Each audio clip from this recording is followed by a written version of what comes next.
Welcome back, everyone, to the fields at Southern Virginia University. Jim Bresnahan and Mike Harmon here from the fields at Southern Virginia University, getting ready for the second game of our doubleheader today, men's soccer action. Mike, Southern Virginia getting ready to host Marymount after the women knocked off Marymount in the first game tonight, 4-1. Yeah, very exciting game the women played, scoring those 3 quick goals in the first 10 minutes. Little bit of a letdown when they let the goal be scored with 2 seconds left in the halftime, but the second half played marvelously, scored an extra goal, limited Marymount on their opportunities, and that's the type of team that we were looking for all season long. Just unfortunate all the injuries happened. Men will come in with a record of 1-13 of the season, 0-5 in the conference. They'll be facing a Marymount team with a record overall 5-8-1, Mike, 1-4-1 in the Capital Conference. Yeah, and we looked at their schedule too, and they have a lot of one-loss games where they only lost by one. So it should be a nice tight game. Hopefully the men will take the cue from the women, come out very hot in the first 10 minutes and score some goals, put Marymount back on their heels. Although health has been a problem all season long for the men, Mike, and they've got some key people out tonight as well. Yeah, we have Josh Smith that'll be out with concussion, he just trying to battle back from a concussion. We have Court Cox, broke his foot 2 weeks ago, kept playing through it, just thought it was bruised. He's out. There's other ones. Tristan Longeren is not available to play because of a groin injury. Just not being able to really put the team out there on the field that Coach Patino wants to. Well, of course, it was a senior day for the women in the first game, and again, they beat Marymount in the first game 4-1, Mike, and you've got some special guests coming up in the opening minutes of this men's contest. Yeah, we're going to be talking to the seniors, so we'll bring them on and introduce them to everybody, and hopefully they won't hurt me too bad for having them come on. Oh, so first we got Alicia Blackham, and we tried to get Alicia on earlier in the year, but she declined, just decided that was something she wanted to do. So Alicia, thank you for coming on. Thank you for not hitting me last year when I accidentally called you Megan. It happens. I'm used to it. But we've had you and your sister here for so long. Again, we just want to congratulate you on the 4 years of wonderful play that you've been able to come through with the program. Got a couple of little questions for you. First and foremost, when you graduate, what's the next step in your journey? I'm going to go to physical therapy school. I'm finishing up my applications right now. They're all on the West Coast, though, so unfortunately I won't be over here much. But, yeah, I'm doing physical therapy school. All right, and if you have – what's your number one choice? Right now it's probably the University of Utah. Right. But all right. Well, very good. Well, we'll miss you, but you can always come back and visit. I don't think Megan's come back and visited. She came back for the Blackham Classic. Oh, the Blackham Classic. Yeah, my whole family was here, so I got you. I'll definitely be coming back if we have that again. Well, and good. I'll try and come back at least for the next few years while I still know girls on the team and played with them. Well, you can even come back and see people that didn't play on your team. That's true. I'll come back and see you Holy guys. Cow. I don't know about doing another broadcast, but oh well, we might try to bribe you. If you could sum up your experience here at Southern Virginia in just a few short sentences, what do you think you'll take with you that you just will never forget?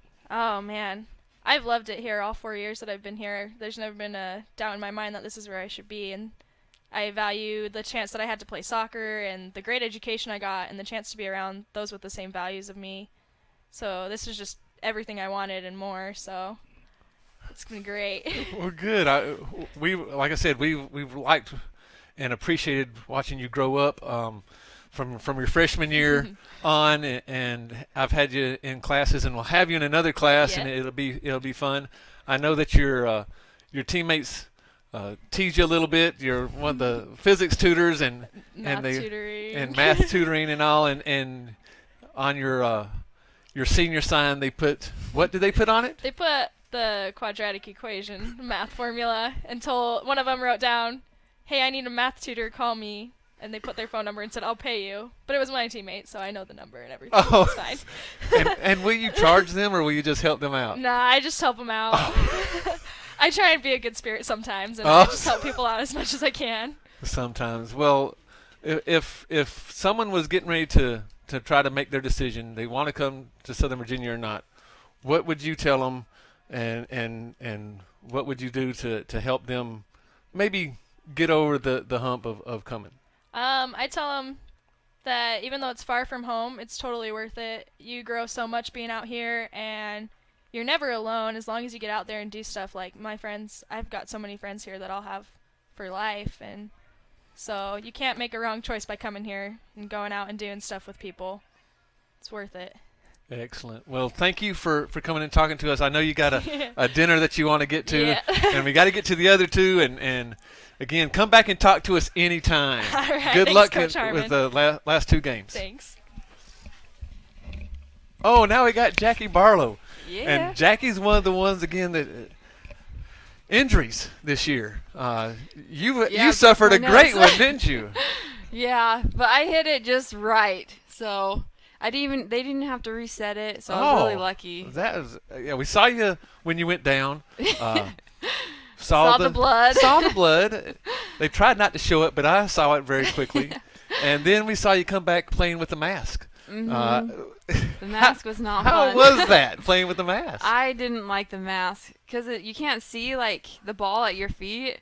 You just had to like feel for it. So that was what was rough. And then we played on a really humid day, and it just felt like my face was gonna pop. So I was glad to get rid of the mask. We're glad to see you out of the mask. Look kind of scary out there a little bit. So you were here for a while, decided to go on an LDS mission, and you went to Phoenix, Arizona. Phoenix, Arizona. A little bit different than Buena Vista, Virginia, right? Yeah.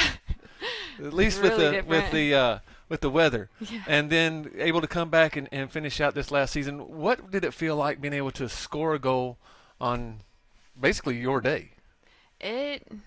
Honestly, it just felt so good to win because I love this team, and I feel like we've deserved a lot more wins than the stats have shown. So honestly, like it just felt good to win as a team. Well, maybe we can get your little bit perspective because you were one of the ones that had to sit out for a little while, right? And then you've been put into a lot of different positions, playing beside new people Yeah. in every game just about, and probably in practice too.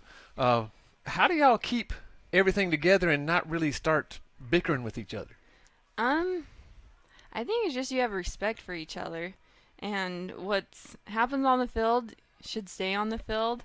So we just are really good friends, and all the girls on this group, like on the team, we just work well, and there's no drama. So I've been really lucky to play the year I've played.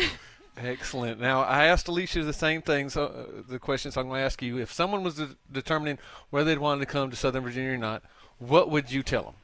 It's an incredible experience. Like, you could play anywhere. I had my best friend, I had a couple friends play for Division I, and my best friend, she had a horrible experience with it. It wasn't all that she thought. So I have loved every minute of playing here at Southern Virginia University because you have more flexibility versus playing at like other schools. And it's just an incredible atmosphere. You have awesome girls to play with, and you have a great coach. So. All right. Well, thank you for taking a few minutes to come over and talk to us. Again, come Okay. back and talk to us anytime. The same thing I told Alicia. Come back and visit us. I'll still be here. I don't think I'm ever going to leave. Okay. They may kick me out of broadcasting, but, please come back and visit us, and good luck in the last two games. Thank you. Thank you. All right. And last but not least, we have Zoe Bradshaw. Hey. And Zoe, you were one of the ones that were sitting over on the sideline with your foot in a boot for a little while. How's it healing up? It's a slower recovery. I don't know if you know Brahima on the men's soccer team. It's kind of the similar situation with our ankles. I've had past injuries with it, and so this time just did it in for good. But it was incredible to be able to get off the crutches and get off the boot in time to play my last game here. And what did that mean to you to be able to get back out there on the field with all your teammates, especially the two others that you graduated with? Honestly, I'm not a very emotional person, but it was really hard to not start crying when I'm playing on the field because I'm like, I have to get back, I have to play defense. But it was really incredible. It was kind of like how Jackie said it was more important to like win than score the goal. For me, it was just like even being on the team and putting my uniform on for the first time in a month and being able to play with my teammates again. Well, we've noticed that there's a difference in some of the energy levels when you're out there on the field. You seem like you're all over the place at the same time, and we noticed that really in lacrosse too. Are you going to be able to play lacrosse this coming season? We're gonna see how it heals. I have to see an ankle specialist, so hopefully I can get back onto the field again, and that's not my last time. But I mean, we're gonna do careful rehab, so hopefully I can start playing again. Well, I know I talked to Brahima just about every other day when he was in his injury state, and it was very depressing to him. Hopefully we get to see you back out on the field with lacrosse, because again, you're one of the leaders on that team. You and Rainey and Claire just did a fabulous job last year, and we wanted to see you really step up and take it to the competition on another level. Yeah. So again, the question comes to you now. If someone were to ask you, I'm trying to decide whether to go to Southern Virginia or not, what would your comments be to them? Well, I kind of have two answers to that. The first part was kind of like what Jackie said about playing for a D3 team. It's a lot more flexible. My sister played for a D1 team, and so I was looking at I had known the coach a while, and I was talking to him, and just knowing that she had a good experience, but at the same time it took over her life, and so she's like, maybe you want to start D3 if you want to like maybe go to a D2 or whatever, work your way up. But I came here and I absolutely loved it. I actually, when I came to visit, I was planning on just transferring over to a D1 school the first semester, and I ended up loving it here. The relationships you build with your professors and with your teammates and your coach and everyone that you meet here is like unforgettable, and I've loved it ever since. So. Well, great. And again, we see that only 3 of you made it from your freshman class all the way through to the end. Almost 4. But Almost 4. Yeah, Autumn. We can say that she made it through. Yeah. Obviously, you can't get out there in her condition. She's trying to play in my net games class right now. We have to limit her completely.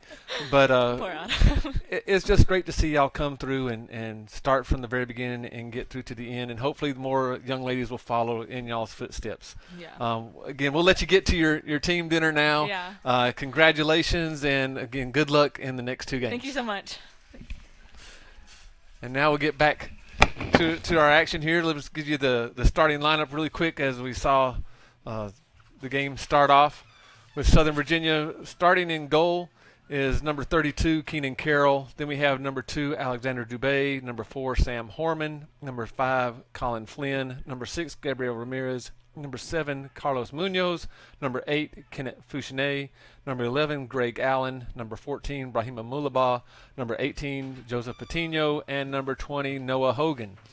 And while we were talking, we saw the action going on. A lot of action down on the Knights end of the field for the offense. I see Brahima Mulaba out there really trying to force the action up on the top of the formation for the Knights. Hopefully he's going to be able to be a factor and ease some of the pain, I guess, of losing so many players over on the sidelines now. Right, but Mike, we've got 10 minutes, no score, and the Knights are hanging right in there with the Saints. Yeah, and really haven't seen a lot of major pressure put on Keenan Carroll, which I'm sure he appreciates also. Well, good to salute the 3 seniors, the 3 active seniors on the women's team this year. It was fun talking to them. Again, we couldn't go as long as I would like. There's some stories that I know about them that I'd like to have brought up. But they do have a team dinner over at Salerno's, which is a great little restaurant. But hopefully they'll spread the word that being on air with Mike Harmon is not as scary as some people might think. We invited them all back to come and talk to us anytime, especially after they graduate. We'd love to see it when alumni come back. Or perhaps Monday afternoon when the men are playing softball. Monday afternoon when the men are playing soccer, it'd be great for them to come in, and maybe that way I could get a rest and you could talk to them for a while. Or maybe they could take over for both of us. I don't know. I'm thinking part B of the Mike Harmon interviews, and we'll hear those stories maybe they don't want to hear. These are classroom stories, by the way, or classroom stories. Okay. Some stories I've heard some of their teammates tell about them. Oh, hearsay. So, hearsay stuff, but we could probably bring in the teammates and have them tell the story firsthand. Well, here, no shots on goal for either team, Mike. No corner kicks. Facing a Marymount team that, again, came in with a record of just 1-4-1 in the conference and 5-8-1 overall. But we were looking at their schedule, and it's kind of a deceiving record because they've had 5 one-goal losses, and they have played some pretty good teams, just like the Knights have. A lot of ODAC teams. A lot of ODAC teams, and anytime you start getting into your conferences, those games are going to be very tough. The teams don't have the records that they've had in the past, but it's a dogfight when they go in there. But when you have teams like York at 5-1-1, Wesley at 5-2, Salisbury 4-0-1, Christopher Newport, who was really picked to be the cream of the crop this year, at 3-1-2, that tells you how strong the conference really is. Yeah, the women, of course, won the first game 4-1 over Marymount in the first game of this doubleheader. And now as a team, I guess, Mike, they're going to go out and have a nice, much-deserved after a victory dinner. And a few parents probably out there as well. Yeah, we know that the Blackhams are here, and we know that the Hatchets are here, Yep. and I'm sure there was some others that made it. I think Zoe's parents made it in also. So hopefully we could just see them more often. And I know that the Knights would have liked to perform during the season like they did tonight. I asked Jackie what it felt like to score a goal on her night, on senior night and all, and she says, that didn't even matter so much as getting the win did, because she just respects her team that much and loves them that much that all she wanted was a win tonight and didn't really care if she scored the goal or not. And will Zoe be ready for lacrosse? Well, that's something we asked her about also, and she has the same type of ankle injury that Brahima had. And so she's actually getting ready to go see an ankle specialist. There may be a lot of careful rehabilitation that goes on, and hopefully she's able to get back out on the lacrosse field. And I told her that we really would love to see her out there with Claire and Rainey, and hopefully take the team to another step up. And then, are there any more Blackhams headed our way? No more Blackhams. No more for women's soccer. Not for a while. Here the men battling Marymount, played nearly 15 minutes, no score. Very defensive-oriented game, Mike, because neither team's got a shot on goal or a corner kick. And a lot of the games being played in between in the midfield. Not a lot of major attacks, like you said, but fortunately for the Knights, defense, or each team kind of feeling out, even though we're 15 minutes into the game. They may be feeling each other out, but I think the Knights have had more possession time in their half of the offensive field than Marymount has. They just haven't been able to get down into a good attacking area.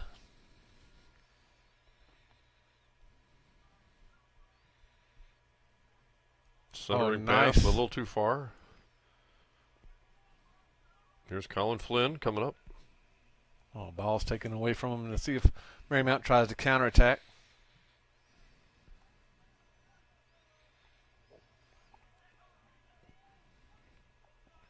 It's good to see Sam Horman out there. We saw him earlier on with a broken nose. He's out there now without the mask, and I asked Jackie about playing with the mask, and she said this is one of the most horrible things ever. Is it really? Just kind of awkward? Awkward. Can't really get a good view? She said you can't see the ball. It's not going to be a problem now because cool weather out there for the men, but she said when she was playing with it, when the humidity, it would fog up on her. I can imagine. Or perhaps, I don't know, does it act as a sun visor, or does it actually get glare from the sun? She didn't say that. She just said you couldn't see, and it fogged up on her so much that she's really actually glad that she never has to wear one again. It's also good to see Carlos Munoz out there as well. Yeah, just unfortunately for the men's team, they get one back and they lose one, and they just never have been able to have everybody available at one time. And Josh Smith, I guess, is one of the key ones missing tonight. Josh, Court Cox, and Tristan Longeren, who we saw play just fabulous defense. So now the defense is really going to be stressed. You don't have Court back there. You don't have Tristan back there to really cut off a lot of angles. One shot on goal so far for Marymount. No shots on goal for the Knights.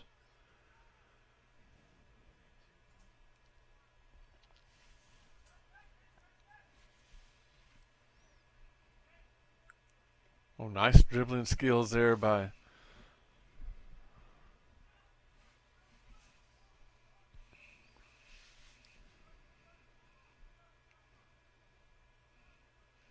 good patience by the Knights. We've seen them in times where they've just tried to push the ball and push the ball, push the ball. That time they've actually tried to build things up.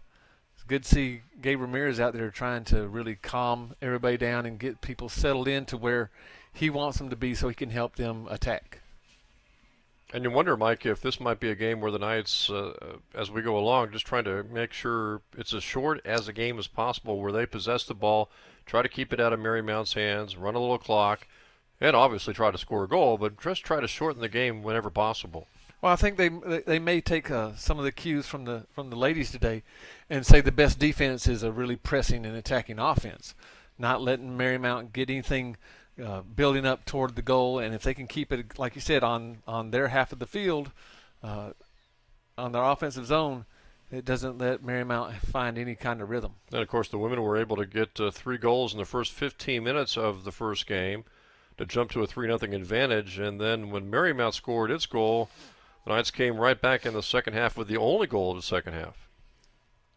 And really manufactured a lot of chances.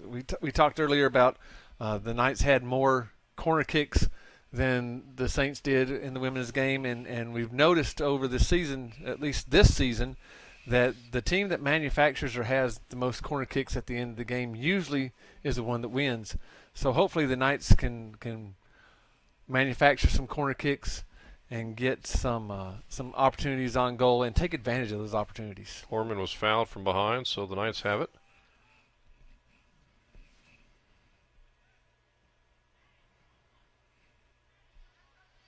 Knights will have their work cut out for them next Monday in the makeup game against Salisbury at 4 o'clock, though, Mike. Monday at 4 o'clock. Well, Salisbury is just a fantastic team, and you know if they play anything like their women's team and come out as hard as the women's did in the first 10 minutes, they could put the Knights in a hole very quickly that we may not see them be able to dig out of. By the way, when you look at the standings, and you gave them a couple of seconds ago for the men, but when you look at both the men and the women, and we're still obviously a few games away because both the men and the women for the Knights still have a couple of road trips left, but who stands out? Is there really one team for the men and one team for the women as maybe the team to beat in the upcoming conference tournament? Well, it looks like, at least on the standing wise, York is really doing well for the men. They're 5-1-1. They seem to be peaking at the right time, but you can never really count out Christopher Newport. We saw them come in. They have some fantastic goal scorers, and they are always pushing the envelope as much as possible. They only beat the Knights, of course, 3-0.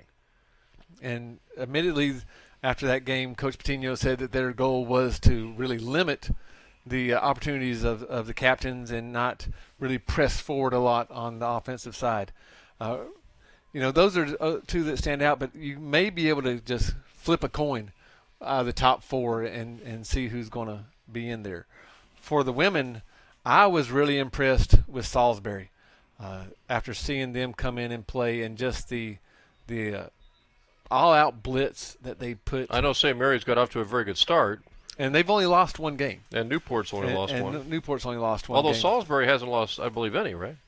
No, Salisbury is 4-1-1. 4-1-1. So it's again, you got 1, 2, 3, 4. You got 5 teams with 4 wins on the women's side in the conference. So you could really just flip a coin on any given day. That's the other thing, too, about the Knights here. When you look at their home schedule is, again, they've struggled, as we mentioned, all season long with the offense, but they really haven't been blown out here at home. They've played pretty tough defense. In fact, in the Capital Conference, the only time they really let the game get out away from them really was at the 7-0 game at St. Mary's. Yeah, defense hasn't been the issue with the Knights. Kind of like the women, they put their defense in a lot of stressful situations over the game, and so the legs get tired in the second half. Their offense has been the thing that's really let them down and let the defense down during this streak, I guess that we could call it. Just 5 goals in 14 games, and I'm sure Coach Patino was not expecting that. No, Not at all. Especially when you got two of your top goal scorers back from last year, and you're adding pieces to it. But just like the women's team, or we could say that the women are just like the men's team, just a plethora of injuries that happen, and once somebody comes back, the next person goes down. Now, Marymount came in with 15 goals, I believe, on the season in 14 games, so they're not exactly a scoring machine this year. But then again, they've got 15 goals on the season. The Knights only have 5 goals on the season. So comparatively speaking, they are having a great offensive output as opposed to the Knights.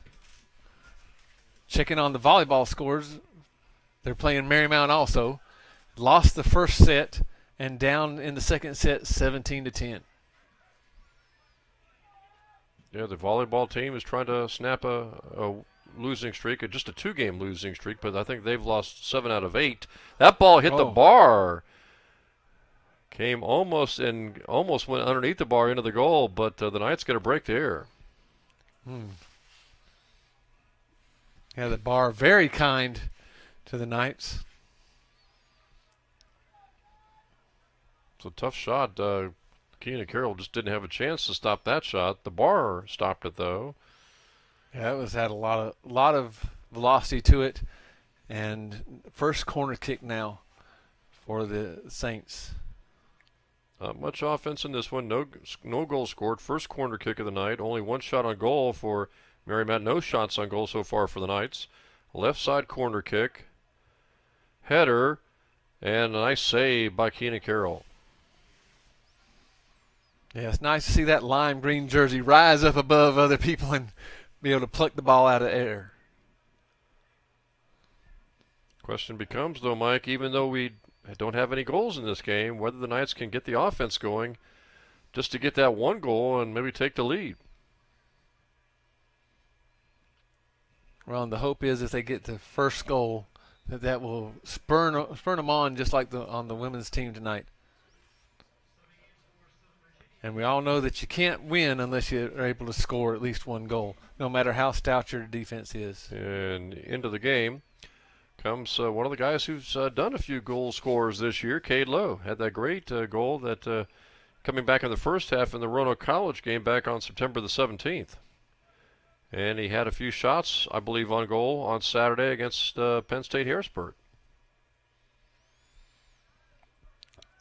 So the Knights have started to manufacture more opportunities.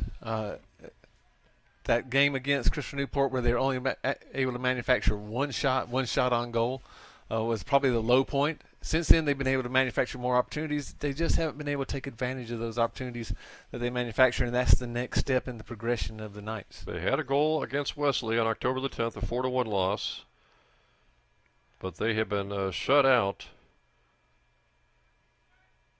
6 of the last 7 games, Mike.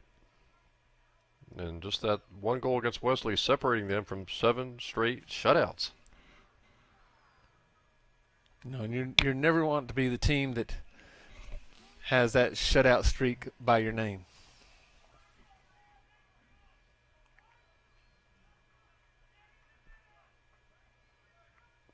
Looks like another corner kick, second corner kick for Marymount here in the first half. They've got a couple of shots on goal, and the Knights still looking for their first corner kick or their first shot on goal.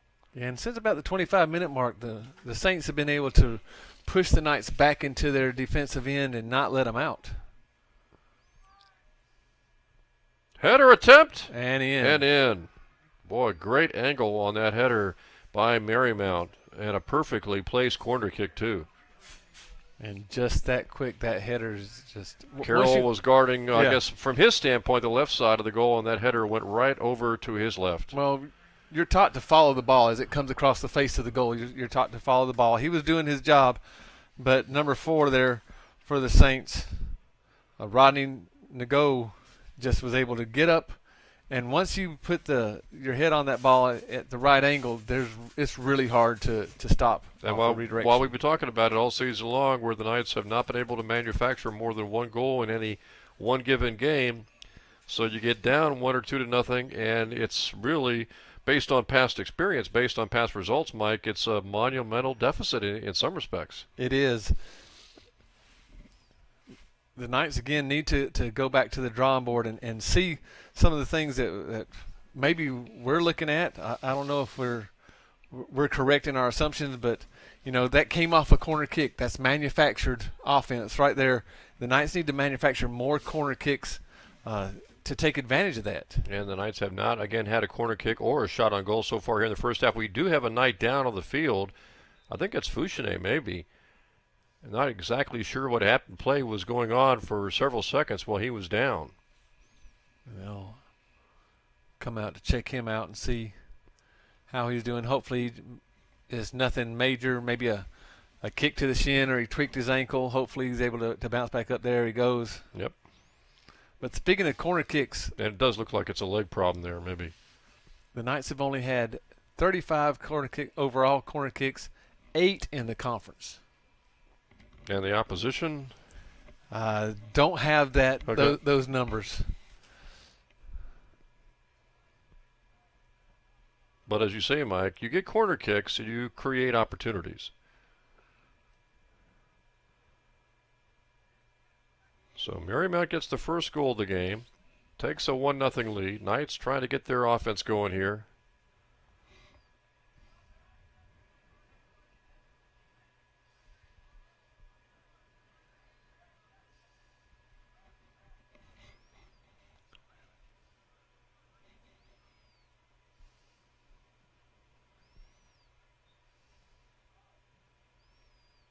Nice long kick. Header by Horman to knock it away. Munoz comes up to make a kick, and it's knocked backwards. And out, so it'll be a throw in here coming up for the Knights.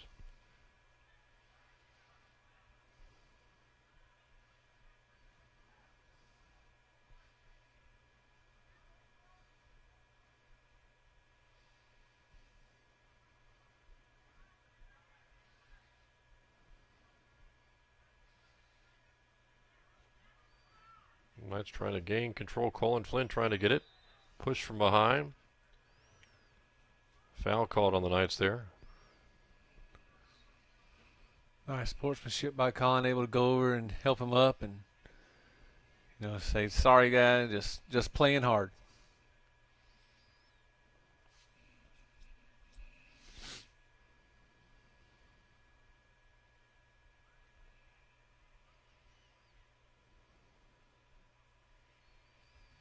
Update on the volleyball game that's going on.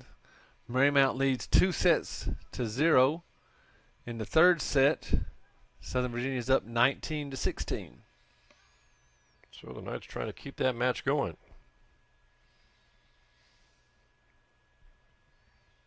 Knights got a victory, I guess, a few days ago, Mike, but they've got a 2-game losing streak in volleyball, and I think they've lost like 7 out of 8. Yeah, and really hadn't been able to reproduce the season that they had last year. Then they suffered that critical injury. They suffered of course, the earlier injuries, this season. and they're just getting one of the young lady back that had been playing really well for them, Emma Evans, who was out for several games. She was a middle blocker for them, and really had just blossomed as a player, and just coming back tonight. So every fall team except cross country has suffered a lot of injuries. What's this year. the outlook for Saturday now, and how's the overall capital standings shaping up when it comes to women's volleyball with, again, just a few games left to go in the regular season? Well, with women's volleyball, you got Christopher Newport, who is the cream of the crop. They're in top 3 or top 4, really, at 6-0 in the conference, 23-2 overall. Wow, The 2 what a losses record. they've had have come to the then number 1 teams, so not too bad. Marymount 4-1 in the conference, 16-6 overall. Salisbury, who the Knights were able to play last year in the conference tournament, 4-1. And that's the opposition, I believe you said on Saturday? And that's the opposition on Saturday. Knights right now 0-4 in the conference and 5-17 overall. Yes. So their task is really monumental in front of them now. Looks like we'll have some type of free kick for the Knights. Corner kick. They manufactured a corner kick. Yeah, it'll be Carlos taking it from the left side. First corner kick of the night for the Knights. Goes far post, and great boy. save Was that there. Horman, I think, Horman with the played shot it with the header. Yeah, played it off one of the defenders there. Another corner kick coming up. But that's why you want to manufacture these corner kicks, especially when you got Sam Horman at over 6'4" down there. Aim for him. Big advantage. Another header attempt, Oh, and the goalkeeper comes out this time to make the play, Cropper for Marymount. but those are the opportunities that you're trying to present yourself with continually through the game. Eventually, if you present yourself with enough of those, you'll crack through. Goalkeeper Cropper just 5'10".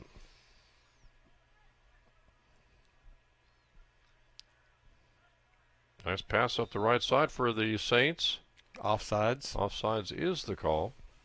And unfortunately, with Brahima not being able to play full games, he's still recovering and trying to get his wind back. It looks like Fouchinet continues to limp. Something Yeah, he with his may have- right leg.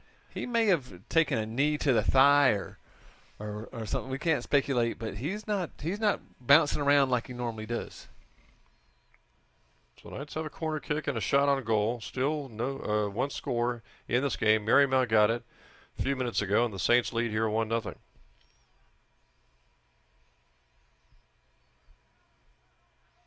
Well, again, no seniors on this men's roster.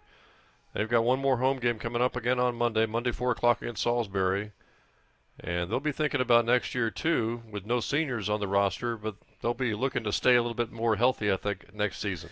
Yeah, I can't foresee a season like this happening to the Knights again. You know, usually you have within a 5-year span, you'll have 1 year where it just seems like everybody goes down at one point during the season. You've But had a then few of those from women's basketball. oh, I don't know. It wasn't totally injuries a few years ago when I know you were No. down to 7 players, but injuries, I think, came into play that season. Yeah, it's you have them, and there's been years before where we have had 2 players out always. I mean, from the beginning of the season to the end, just 2 different players.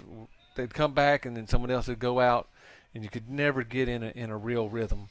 And that's what Did Coach you enjoy Patino's that, by found. the way? Was that just looked upon as a nice challenge, or no? No, you start wondering why you're so snake bit and why me, but every coach goes through it at some point in their careers multiple times. Sam Kelly in for the Knights. Well, they've kept it close, Mike, and it's only a 1-goal game, but I know Coach Patino wants to get that offense going. He'd love to get a goal before halftime. Well, that'd do wonders for not only their confidence level, but they would be able to sit there and say, okay, now we've manufactured this goal. We got No foul another here. and a foul inside the box. Yep. It looks like it'd be a penalty kick. Will Guyman slow getting up. It looked like the player from Marymount, Nick Hars, thought he had a good slide tackle, but the referee deems it otherwise. Will really took one for the team right there on that hard slide. See who'll be taking the. Greg Allen will be taking the penalty kick for the Knights. Boy, would this be huge if he could get this to go.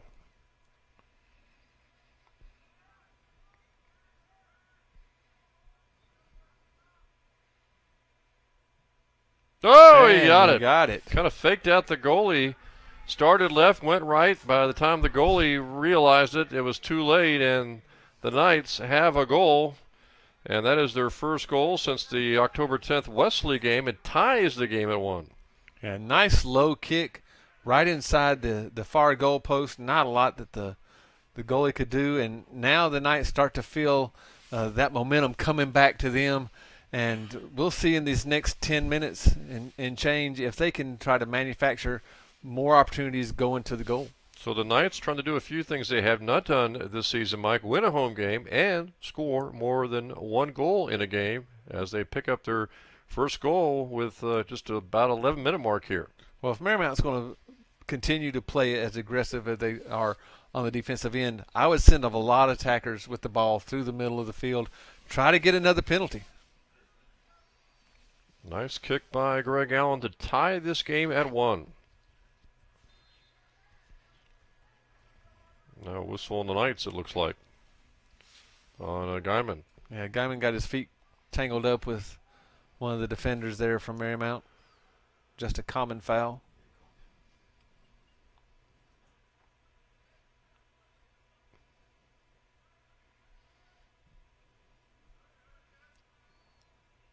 Nice long kick, knocked out by the Knights by Drew Bay. Yeah, the good news is he was able to get back with the ball. The bad news is another corner kick for Marymount. Right side this time. And this is less dangerous than on the other side. Back towards the middle, and a shot off to the right of the goal. So the Knights will have it with 10-10 to go here until halftime in a 1-1 game.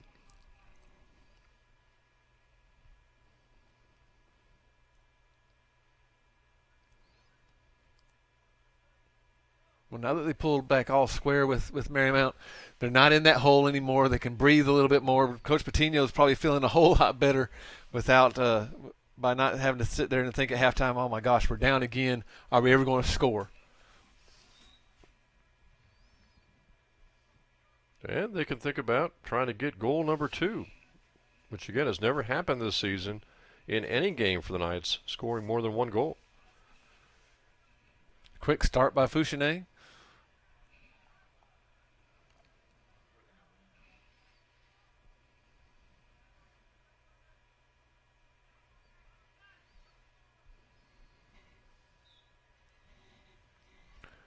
Got the foul on Joseph Patino.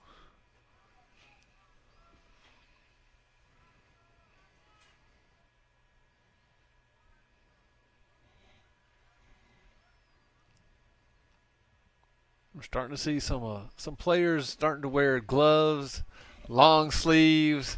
You know it's starting to get to be fall and winter now. But then again, just one more home game left on the schedule for the Knights, coming up Monday, 4 o'clock. Yeah, their season will end by the end of October. Unfortunately for the football team, they keep on playing in November, where it can, even though they play in the afternoon, it can start to get really chilly. And if they're playing at home, we always have to worry about the wind that blows through the valley here. I think for the soccer, Monday, 4 o'clock should be pretty good weather. I think there's some rain in the forecast, maybe Sunday into Monday, but we'll see. Still several days away.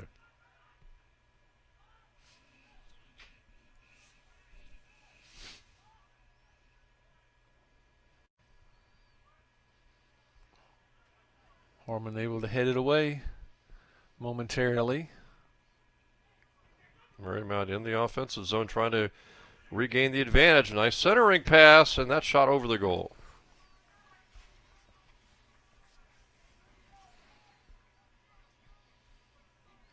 I'm sure Coach Patino doesn't want to see the ball for too long in front of his own goal. Yeah. He would love it if his goaltender Keenan Carroll gets tested as much as Savannah Uriah got tested in that first game, which was not much at all. And he probably would love to sub for Keenan Carroll with the lead, like Coach Grawrock was able to do.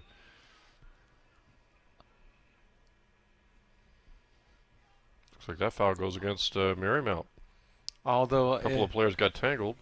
I don't know if Keenan would want to come out if they had that type of lead. He'd sit there and say, "Coach, I just want to sit back here and enjoy this. Enjoy it, relish it, yeah. This is a great view from back here.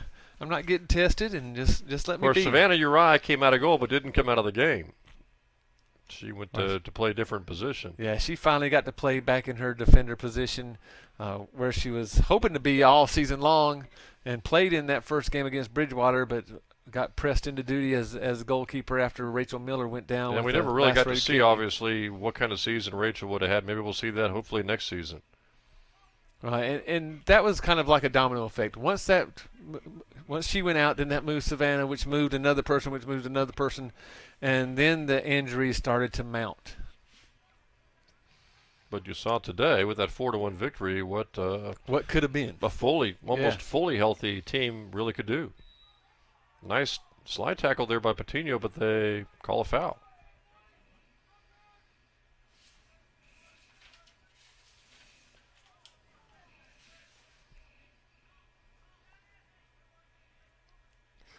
So let's see how the Saints play this. About 45 yards away from the goal if they try to go for the goal over the top and have someone hit it in, or if they play it off to the side.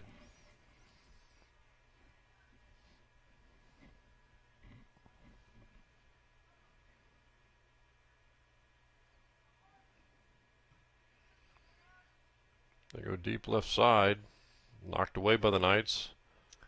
Yeah, it was Harmon again. Again, with that long frame of his, he's able to do a lot of guarding back there on the goal, heading out any type of ball that comes over the top. He's only a sophomore. Knights trying to work it out of their own end, back to the Marymount end. Nice pass right side. Good centering pass and into the goal for Marymount.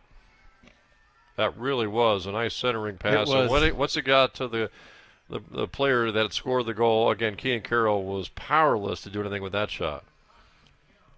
And he actually, the Marymount's player actually stopped on a dime, reversed directions so fast, and then centered that pass back to number 4. Rodney Noah able to get the goal.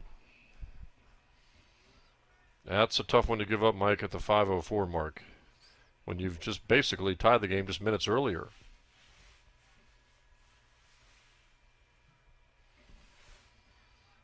So the Knights had aspirations of at least being tied, Mike, at halftime, maybe even have the lead at halftime, and now they're down again with just a little over 4:45 left.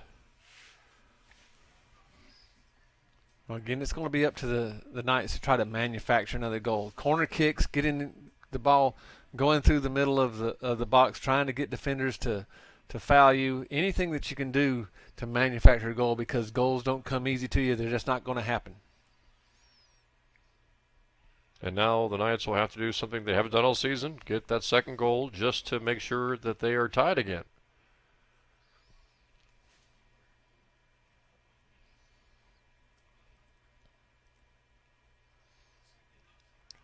In volleyball action, they won that third set, so they're down 2 sets to 1 in the fourth set. 7-7 tie. Well, trying to battle back. Women's volleyball tonight.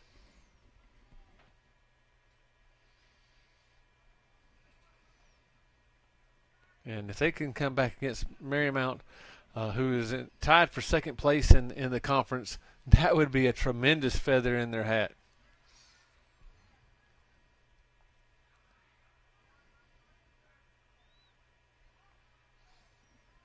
Sure, Marymount's of a mind here tonight in this men's soccer matchup to maybe try to get another goal and go in with a 2-goal lead, whereas obviously the Knights would like to get one before halftime and tie this game again.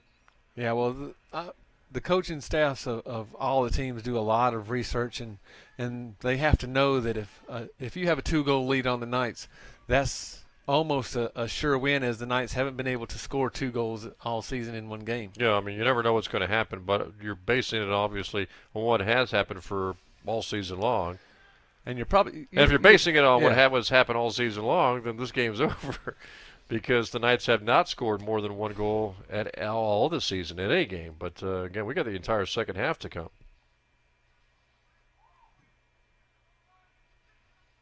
There's Horman again, able to get up and Long shot right on goal, and there's Carroll with the save.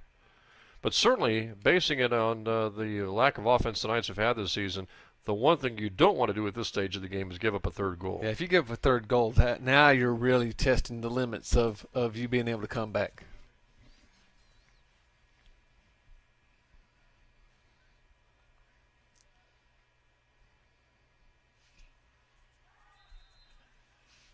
Colin Flynn, I think, called for another foul there. And it looks like he may be getting a yellow card now. Yep. He didn't like that at all.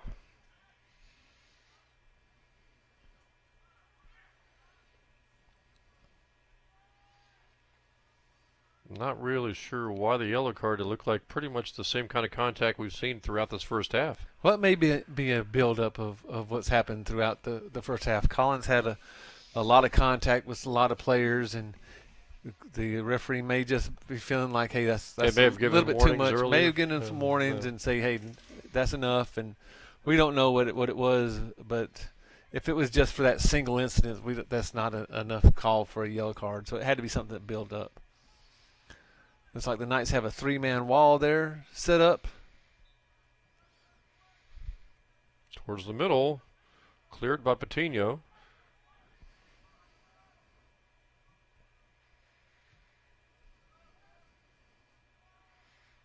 Looks like Christian Rice is in the game now, trying to chase the ball down.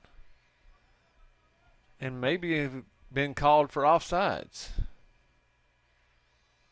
Apparently so, and it'll be Marymount with it with 1:50 to go.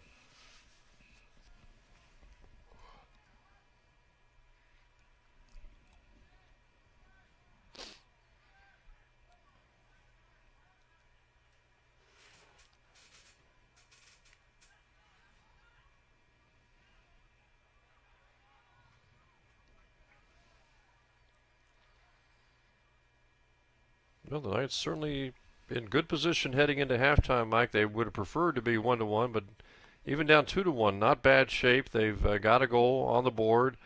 Just a matter of Coach Patino going into the halftime locker room as long as they don't give up any more goals here and being within a goal and just trying to figure out how to get some offense going in the second half. And that could be just a matter of setting up some corner kicks. Yeah, again, that attacking nature needs to happen a little bit more. Great job by Keenan Carroll, able to reach over and grab that. Again, can't feel too bad. They scored a goal quickly in the first half, manufactured it by creating a penalty kick, executed on the penalty kick. We've seen penalty kicks not being executed on before. So it's and nice you got to to see take your hat off too to Marymount. Those 2 goals they scored, one off a header on a corner kick, and the other one was a beautiful centering pass. Yeah, they haven't been the excuse me goals or the cheap goals. Those have been goals that have just been beautiful things. And in both cases, goals that Keenan Carroll basically was powerless to stop. Kind of a tough situation there with the closing seconds, and the Knights so far able to dodge a bullet, not allow a goal score. For a split second there, it looked like the Marymount player had a good look at it, Mike, not that far away from Carroll and the goal.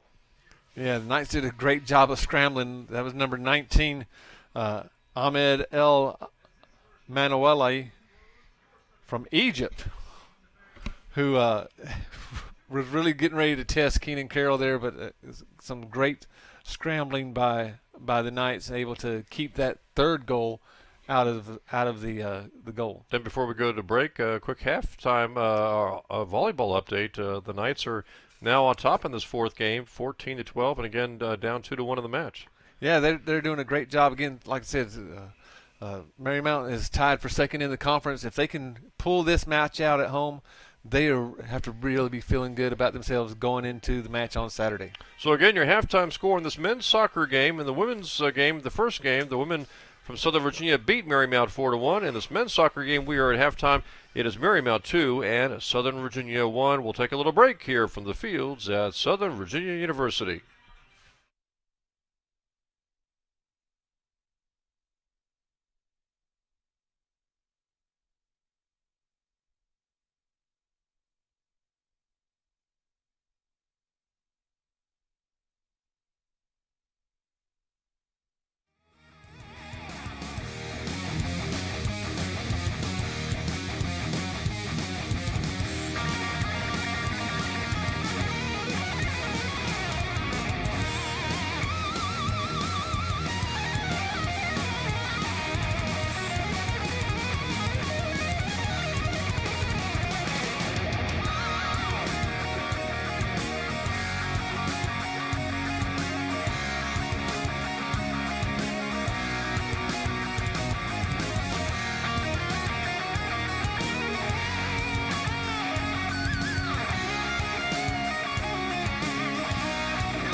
Welcome back to the fields at Southern Virginia University. Jim Bresnahan joined by Mike Harmon getting ready to bring you second half action of this men's soccer game today. As right now it is at halftime, Marymount 2, Southern Virginia 1. As the Knights were able to score, Mike, to even up the game at 1 after trailing early 1-0, and then Marymount able to get that second goal to take the 2-1 lead at halftime. Yeah, Rodney DeGoe has been the goal scorer for the Marymount Saints. 2 tremendous goals, one off of a corner kick, one on a great centering pass. The assist went to Chris Cardenas. Cardenas, yeah, and just a thing of beauty. Obviously, the Knights now need to do something they haven't done all season long: score that second goal to get them back even. Knights were able to get 1 goal in that first half. Greg Allen off a penalty kick, able to score. And again, the Knights have never scored more than 1 goal in a game this season, so they've got a big challenge here in the second half if they want to try to even this game to score the second goal. And of course, you can see Fouchenet right there. He's still limping after going down to the turf in that first half of action. Yeah, we didn't get to see what happened there, and we could speculate, but no real need to do that. The Knights were outshot 8-2 in that first half. And corner kicks 4-2, and one of the corner kicks led to a direct goal. So, the Knights need to try to reestablish themselves and try to get some extra corner kicks in. You take away Greg Allen's penalty kick, and the Knights only had 1 shot in that first half. Outside of that, that was Sam Horman. Yeah, and that was a great shot off of a corner kick, a header that almost got by the defense of the Saints. So second half action ready to start here, Mike, and much like we said in the women's contest when it was 3-1, who would get the next goal to either make it a 1-goal game or expand the lead to 3? And it was the women who were from Southern Virginia who were able to get that goal and put the game away at 4-1. Kind of the same situation here for the Knights, for the men's team. If they can go ahead and score the first goal of the second half, suddenly we're tied. If they give it up, then suddenly they are down by 2. And again, as we talked about, a 3-1 deficit for a team that has not scored more than 1 goal in any particular game this season, that could be huge. Yeah, that would put them in an area of having to do something that they've never done before. Well, and they're there now. They haven't scored 2 goals this season in a game. So if they can go ahead and tie the game up now, that's going to be monumental for them. Not only momentum-wise, but it's that they can throw out the past records because they'll have their second goal and they won't worry about that stat. That's the whole thing. It's going to break through a mental plateau where they sit there and they maybe think to themselves, oh my gosh, we haven't scored 2 goals in a game. Can we ever do it? Well, you break through that, and then that could start the onslaught or at least have more opportunities to score. And I doubt that's really uppermost on their minds. I don't think they go around the field thinking, hey, we've never scored more than 1 goal this season. But I'm sure it's there in the back of their minds. Yeah, in the back of their mind, it just probably nags at them just a little bit. But breaking through that plateau would just be huge for them, confidence-wise, for them being able to sit there and say, okay, the next step is to win at home. That's something we haven't done this season. So that could really cascade a lot of good things for the Knights. Earlier, of course, in the first half, as we got this game underway, Mike, you heard from several of the seniors, the women senior players who were honored at halftime of the women's game. And did you get a chance to ask them about their road record? They're still looking for their first road victory this season. Next up for them, they go to York on Saturday. I know they want to go to York and get that victory. I know they were talking about that. Yeah, we didn't want to bring them down any. They're on a high of winning at home and again, doing we're only talking fashion. 2 road games so far in the Capital Conference, St. Mary's and Harrisburg. It's just that in both those games, they've probably had arguably their worst games of the season. Yeah, we wished them good luck. Hopefully they'll go through as the ball tried to get through there. Keenan Carroll's able to come out and get it, but we wished them good luck. Hopefully they'll carry that momentum and really the chemistry and teamwork that we saw tonight, carry that with them on the road to York. And you also had a chance off air to talk with Tatiana Monson, who got a couple of goals tonight. I asked her about her dance, if she would have got the 3rd goal, if she was ready for her dance, and she admitted that she was not prepared. She didn't know what she would have done. I wonder if you get a hat trick, you get third goal, and you don't do a dance, if you hear about that too. Oh, I think her teammates would have let her know If about that's it. breaking like Or an maybe unwritten cardinal rule or something. It may be, or maybe she would have went to Jamila and said, "What do I do?" And Jamila would have busted a move for her. But you can see what a victory does for the players, what smiles they've got on their faces.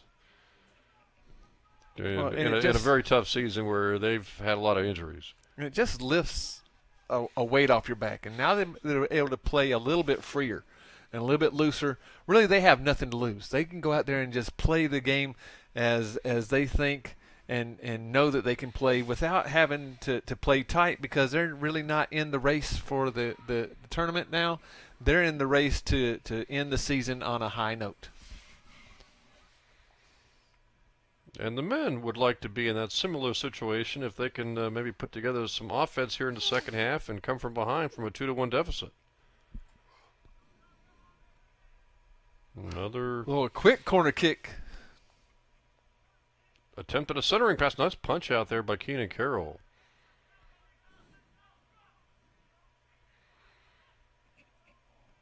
And moving around the defender is Hogan. But the pass upfield stolen away by Marymount.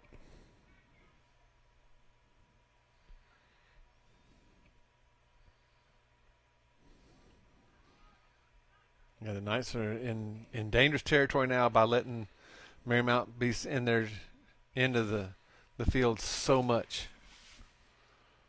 And if Marymount scores, it's a long road for the Knights. And we saw that at times in the first half where Marymount, for several minutes at a time, Mike, would dominate and be in their offensive zone in basically the SVU defensive area quite often. Knights trying to go on the attack. Here's Gabe Ramirez. Lost the ball, though. It looks like the Knights are a little indecisive right now what they want to do. In the first half, very decisive. We saw some great attacks. We saw some great build-ups. Right now, it looks like they're kind of indecisive on what they're really trying to accomplish. Fouchonnet went down for that ball. Another corner kick and a quick corner kick. Centering attempt. They went for that same player, Mike. But he just, that pass, that centering pass went well over his head.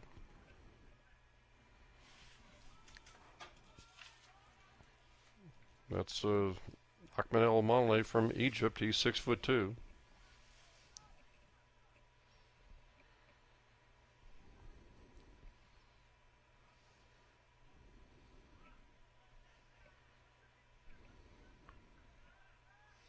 A lot of back and forth going on now, and not so much forth for the Knights. It's a lot of them going backwards. Yeah, Marymount's content right now while they're in the SVU offensive area, basically to take their time, control the ball a little bit here.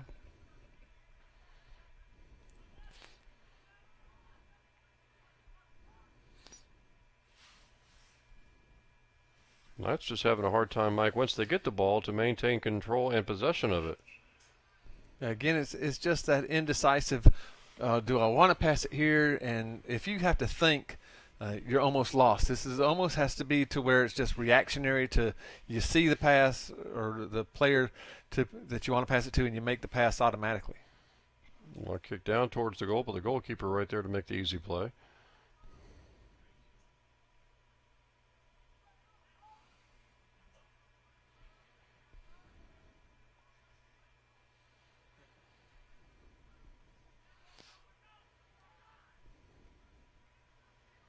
Knights have the one goal. It came from Greg Allen on a penalty kick. On a slide tackle that was called for a penalty for Marymount.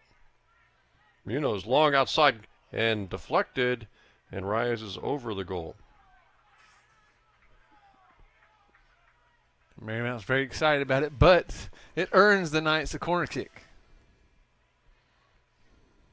Great defensive play there.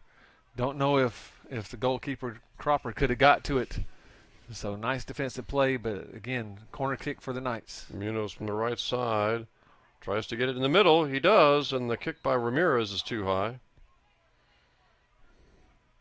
Right, thought by Ramirez, a lot of pace on the ball. If he could have got it down a little bit lower. Well, as I mentioned time and time again, he used to play for Rockbridge County High School, was their field goal kicker. He sees the goalpost there, so that's what he's going for. He's probably thinking PAT.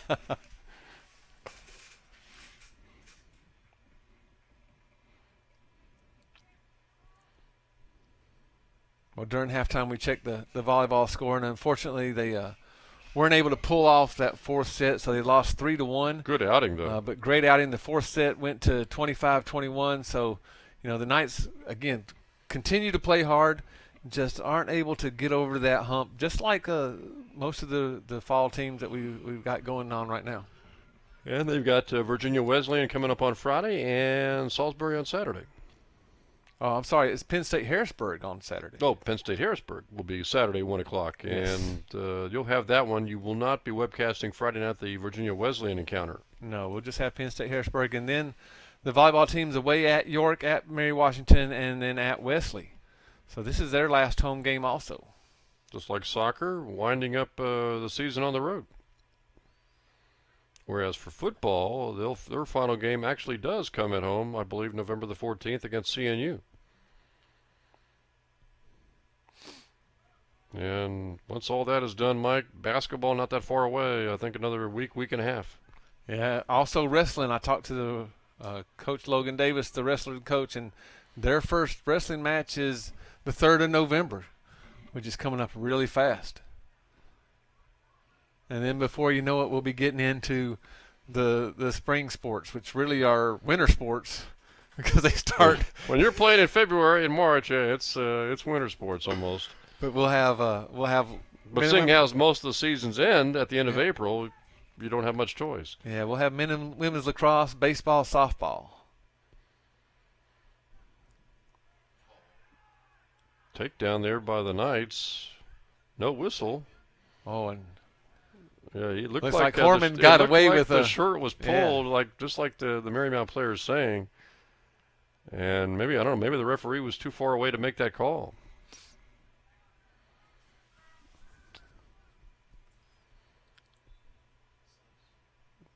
Probably too early to tell. Who knows? Maybe we'll be able to get some of the coaches on to give us in a few months, maybe during, I guess, the wintertime, give us a preview of softball, both lacrosse, men's and women's, and baseball. I know the softball team's got to be hoping for bigger and better things. It was kind of a rough season last year. Well, she has more people this year. Was able to get a full year of recruiting in, and so she's very excited. Courtney's very excited about what's coming up. I know Coach Logan Mann's very excited about his baseball team. They've had some great practices so far in their non-traditional season. I think that men and women's lacrosse are looking forward to bigger and better things also. And baseball really had some nice wins last year. They just had that rough stretch. Once they got a couple of big conference victories, that rough stretch that kind of took them out of the running for the conference tournament. And hopefully they have the pitching this year that's going to be able to complement some of the bats they have. Coach Mann said that they got some nice players in that are really going to be able to contribute at the plate. And in lacrosse, again, just tough to beat in that Capital Conference. So many good teams, including Salisbury. Yeah, and that's the benchmark that you compare yourself to if you're a lacrosse player. Is can we compete with Salisbury? And then once you get on the level of competing with them, then it's the next step. Can we beat Salisbury on a consistent basis? Knights have some good returning players, though. Casey Nye for the men is just one of them, and Rainey Whitworth, obviously, for the women. And you really do hope that health-wise Zoe Bradshaw is able to play. Yeah, again, just one of the young ladies that have given her heart and soul to that team. Would like to see them be able to perform at a little bit higher level, and I think they will. They have a good nucleus coming back, and you just want to see Zoe be able to get out there and contribute. Header by Marymount, saved by Keenan Carroll. Played about 12 minutes of the second half, Mike. Neither team has scored. Marymount's had a few looks at it. The Knights just trying to get their offense going here. Marymount's been the aggressor in this second half. The Knights look like they may be starting to wear down just a little bit. Haven't seen that real attacking nature that earned them the penalty kick in the first half. Drew Bay had it upfield but lost it. Tries to get it back, but now Marymount's on the attack.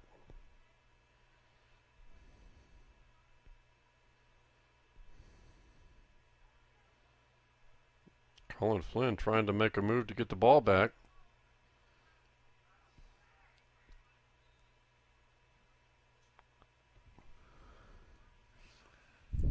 And looks like it'll be another corner kick for the Saints. And this one will come from the left side now.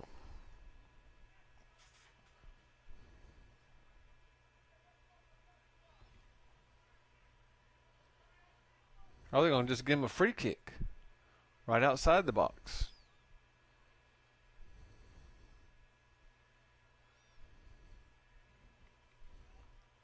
Again, another dangerous situation for the Knights. Really have to prepare themselves. Clear the ball out to one side or the other. Don't clear it down the middle of the field.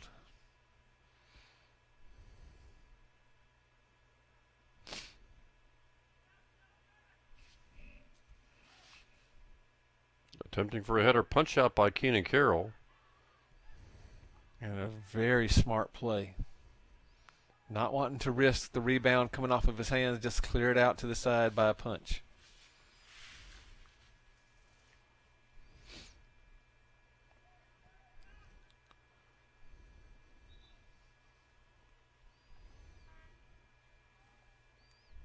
Subs will be coming in.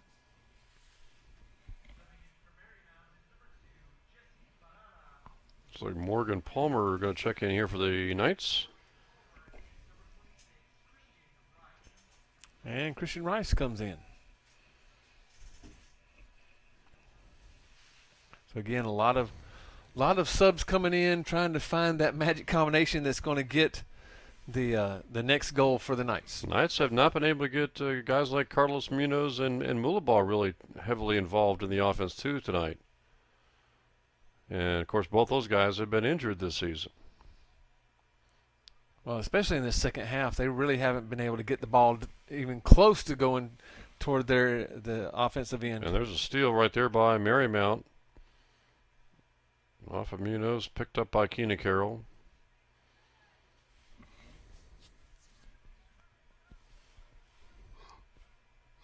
Knights just can't maintain control right now.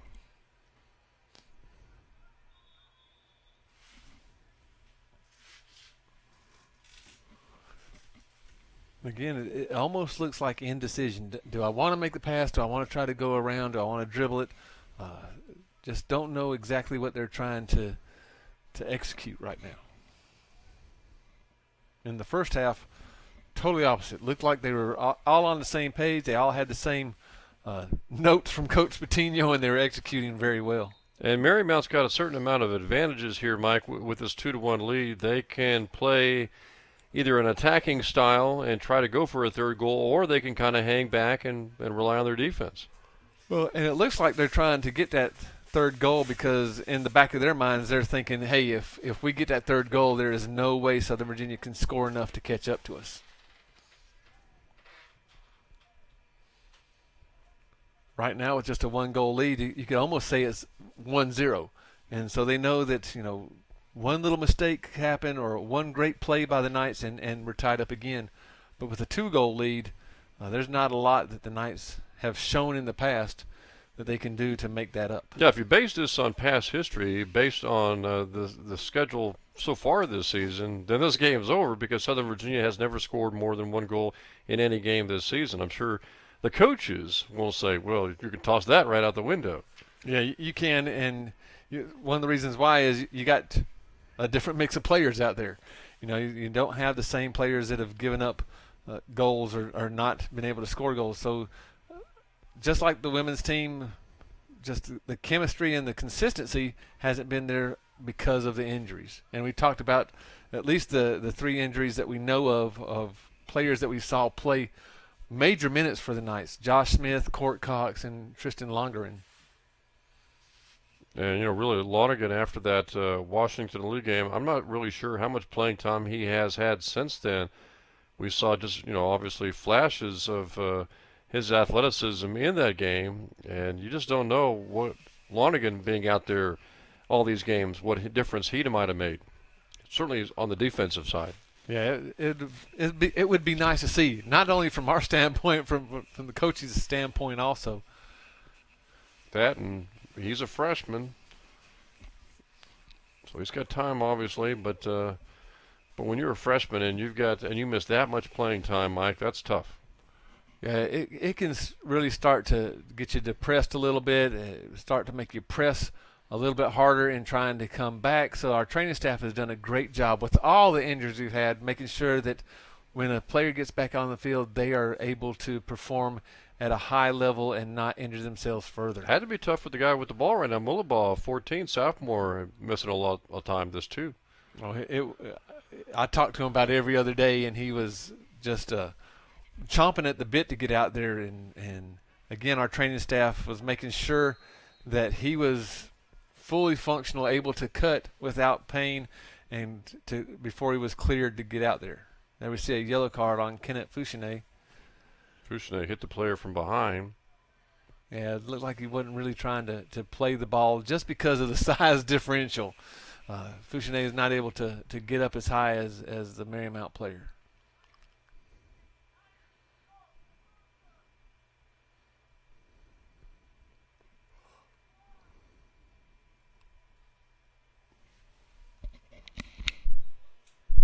Stoppage in play here. Clock stopped too, so long kick.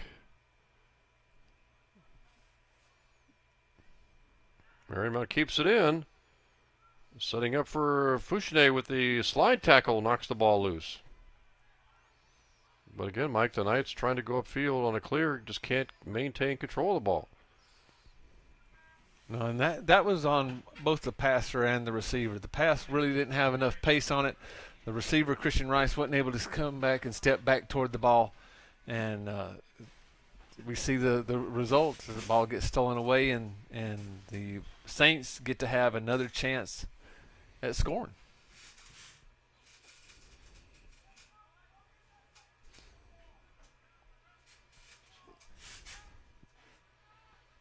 Now, don't forget, we will have men's soccer coming up for you next Monday, 4 o'clock. A makeup game against Salisbury, final home game of the 2015 season for the men's soccer team, as there's a whistle on Carlos Munoz. Foul on him. And Mike and Art will have women's volleyball coming up Saturday, 1 o'clock against Penn State Harrisburg. Should be a great match. Hopefully the ladies come to play like they went to play tonight against Marymount. Any updates on Mets Cubs? Last we heard, Mets were ahead. They win that game, and that series is over.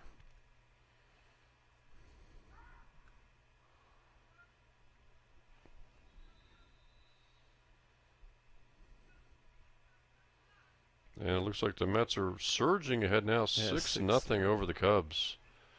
Who would have predicted, Mike, maybe a 4-game sweep the way the Cubs took care of the Pirates and the Cardinals? Yeah, that was something else to see. Maybe they scored all their runs that they had in them in those two series.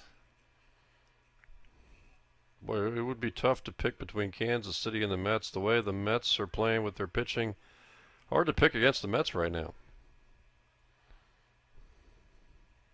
Yeah, they're a very hot team, especially with Daniel Murphy being able to hit the way he has. Don't know where all that's coming from.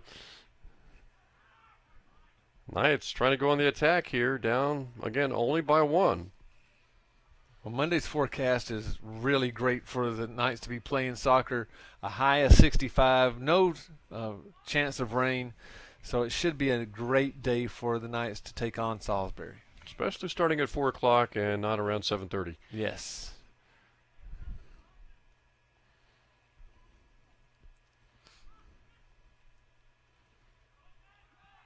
Ramirez trying to get the inside track to that ball, can't.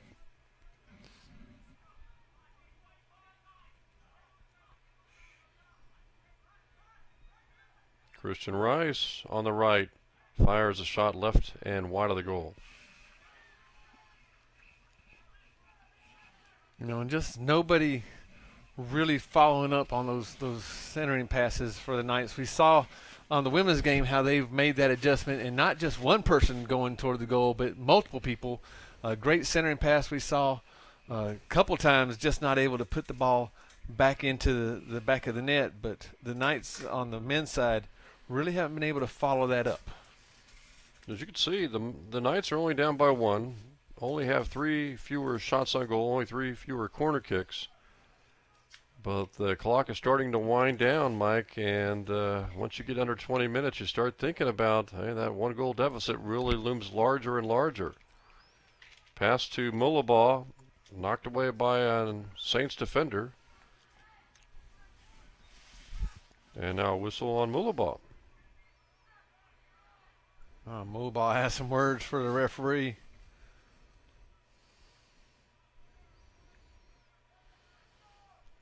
Somewhat like football, I would imagine, in that you get contact and then return contact, and it's always the contact, second one that gets caught. Could be almost like any sport, I suppose. Actually, basketball probably too.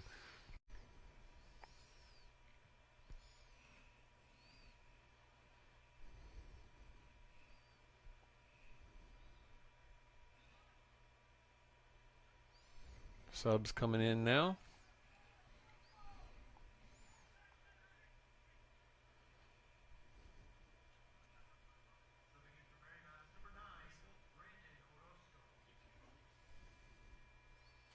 Orozco comes in for the Saints.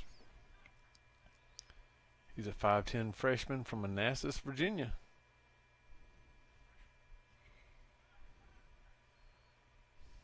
Knights trying to go on the attack here, down by 1. Good movement upfield. Oh, that pass almost got through to Rice on the right side. Now it goes over to the right side. Nice build up. Nice centering pass, but no one there to receive that centering pass from Sam Kelly. That might have been the best rush they've had in the second half, Mike. Yeah, that was a great build up. And if you can get a few more of those, maybe you can get the second goal.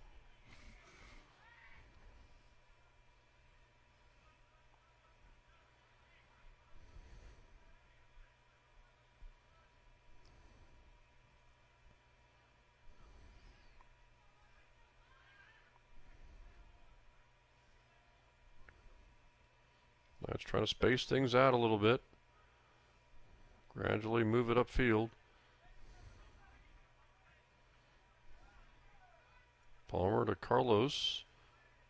Towards the center to Kelly. To Mullabaugh now. Back to Kelly.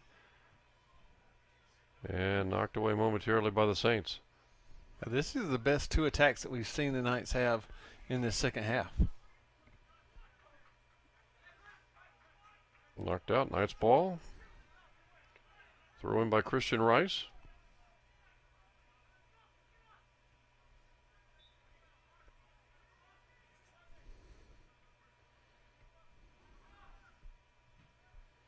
There we go. Mullabaugh's able to manufacture a corner kick. Now let's see if they bring Sam Horman, if he's in the game, down to be a bookends with Brahima Mullabaugh, and see if they can. There's Sam right there. Yep. See if they'll use him as the primary target. Carlos Munoz will take it from the right side. Header by Gabe Ramirez, just off to the goal, a little bit to the left. Yeah, he was a little bit too far away from the goal to really make that be much more of a threat than it was. The goalkeeper able to follow the ball across the full face of the goal. Great. And I'm not really sure even if the goalkeeper hadn't been there. Now here's a breakout here by Marymount, and that shot way left. And Keenan Carroll did a good job, too, of closing off that section of the goal. Yeah, it was a great corner kick by Carlos. Right on target to Gabe's head, but, again, just a little bit too far out.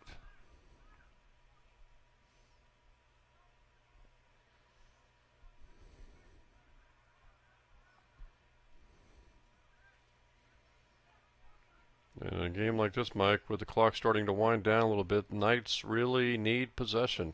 Can't afford to let Marymount fool around with the ball too much and wind clock down. Yeah, they need possession and they need more corner kicks. As we saw, they're starting to find each other in those corner kicks and those sets. We'd like to see them manufacture more of them.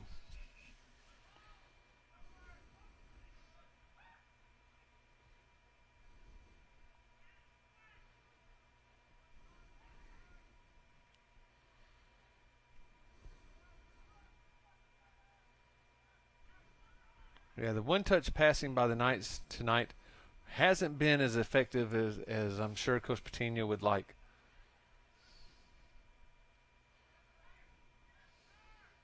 And at this stage, the one thing you don't want to have happen is give up a third goal, because I would think that at this stage of the game, Mike, a third goal might be it. Yeah, that would be just the most devastating thing. Oh, as this ball slid through. Knocked away, though, by Keenan Carroll. Good defense by Horman, too. And you see Carroll noticing the time and how short it is and wanting to start quickly.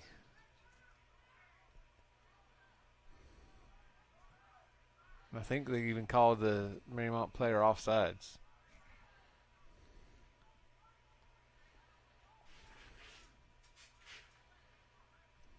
Was trying to get it to Christian Rice, but that pass not able to connect. And so Marymount's got it back, and we're under 17 minutes to go in the game.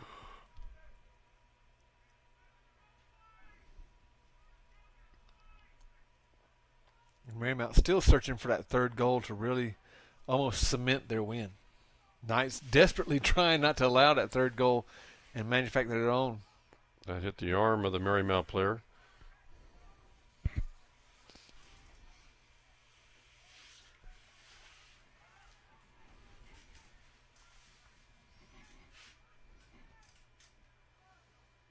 So Fouché, despite that first half injury, he's been able to stay out there a long time, Mike, and perform.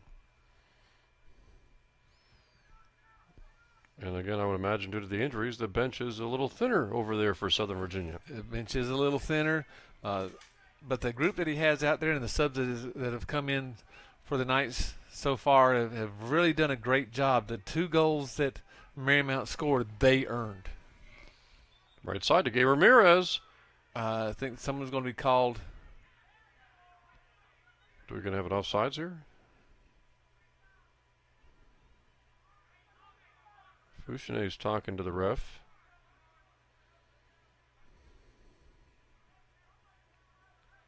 Looks like they started the ball before the referee was ready.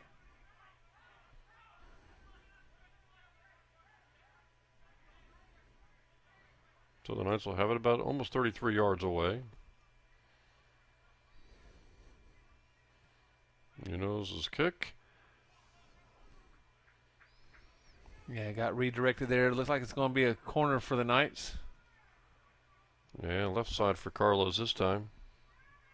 And this is where the ball will be curving in towards the goal. See Horman positioned over on the left. Third corner kick of this game for the Knights.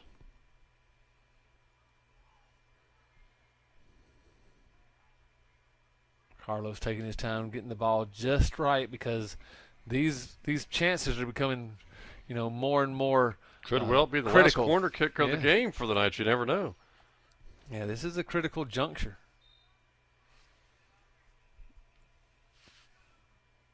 Sails it in, knocked away by the Saints. Another corner kick.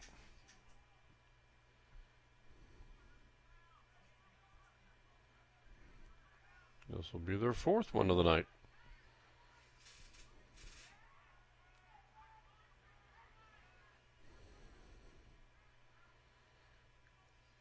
And the goalkeeper, Cropper, that time came out for it. Yeah, they would get a little bit of a punch on it. Marymount looks like they're doing a great job of clearing it out.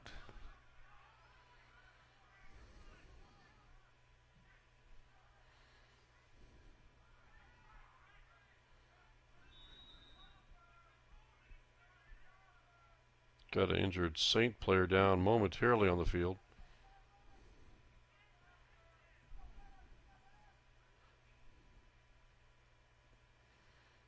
Mike, valuable seconds running off the clock here.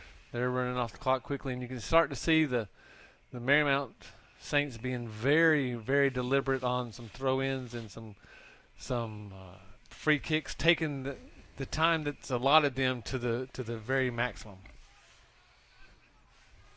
Rice kicking it deep. No one there, though, for the Knights.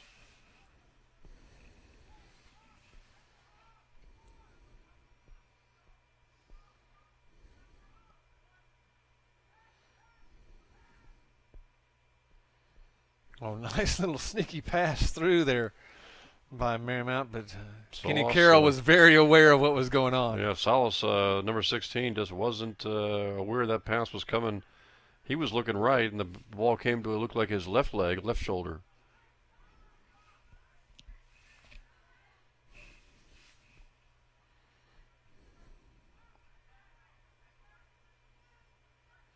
These are the kind of games that Marymount has played a good chunk of the season. These low-scoring games where they've either won or lost close games. As I mentioned, they've had 5 one-goal losses this season.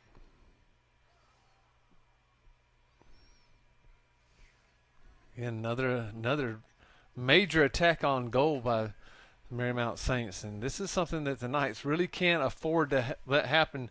They've got to keep the ball and possess it as much in the offensive end as they can. Being down by 1 is almost, something that it's hard for them to come back from. Christian Rice got ahead of himself a little bit too much, and the goalkeeper, Cropper, comes out for it.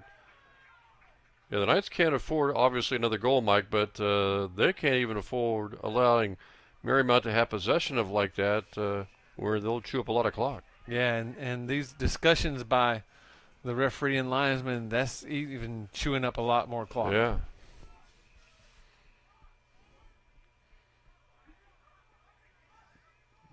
Play is being discussed, and all the while, clock's running. And they're going to give him a free kick right on the outside of the box. I think if there was a foul that was called, I think Christian Rice was way inside the box when that foul was called. Again, another great opportunity for the Knights. See if they can take advantage of this. Munoz trying to go for a header, but it's headed away by Marymount and out.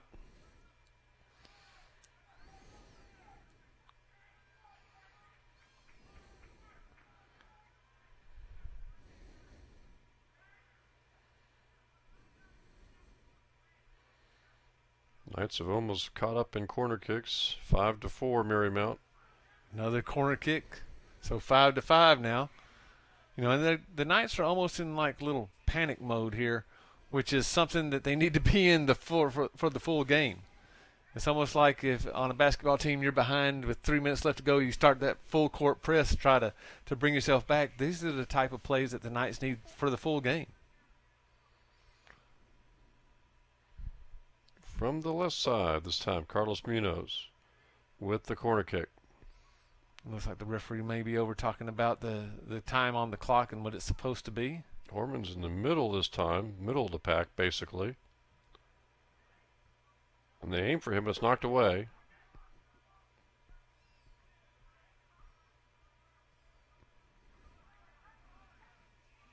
Throw in now for the Knights. Someone's got to take it.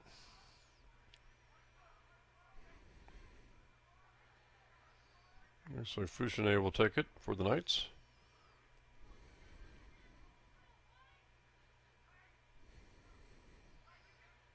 That's where they really missed Court Cox. He was their designated throw-in, and he had a great throw. With him being out now, they had to go to their secondary, which looks like it's going to be Fouchenet.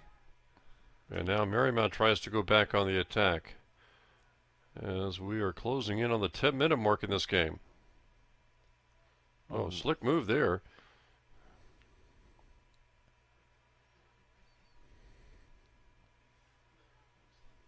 Nice job by Carlos to not only deflect the ball, but stay with the ball.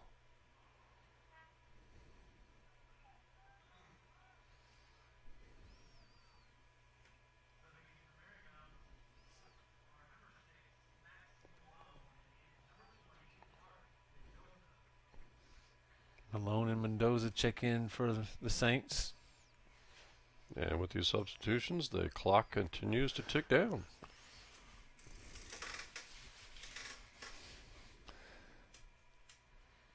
You can see Marymount in no hurry, as you mentioned, Mike. Yeah, they're going to take the maximum amount of time that's allowed for the throw-in or for the free kick. Also, the great job by the Marymount coach knowing that he can eat up a few more seconds with putting subs in. Nice pass there, left side. Marymount tried for a centering pass and a header, but it was just too far. Oh, that may have been the nail in the coffin if they would have connected on that one.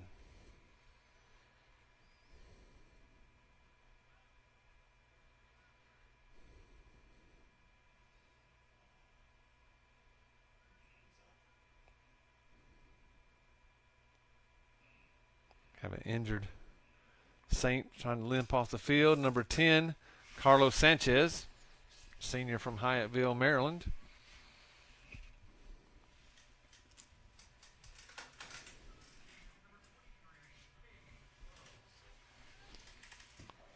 So Kay Lou's going to come in here for the Knights.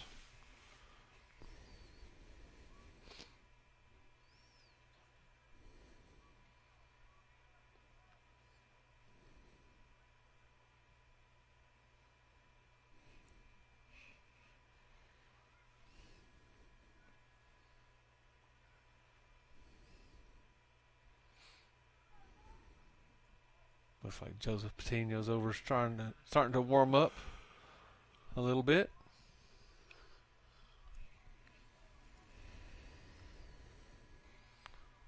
Number 12, Nick Hars comes in for Sanchez.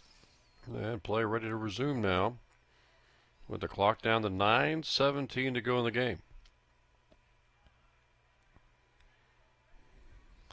Right now it's all hands on deck. The Knights really going to have to push the limit of what they do offensively to try to manufacture and create goal scoring opportunities. No whistle as Molaball hit the turf. He's slow to get up. And he's looking back wondering why there wasn't a whistle on that.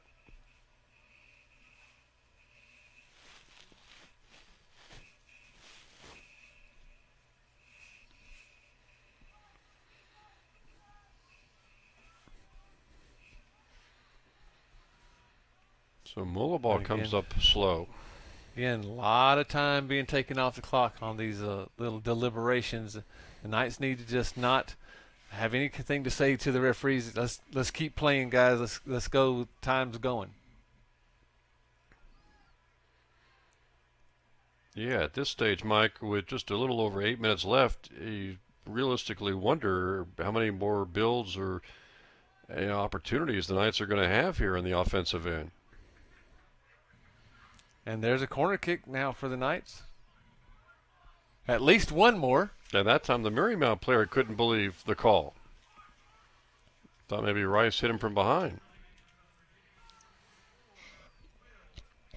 So Guyman checks back in. Yeah, Will's and 6'1". Yeah, he's the one that drew the penalty in the box. So, maybe it would have been more advantageous to have him in a little bit earlier. Here's Munoz from the right side.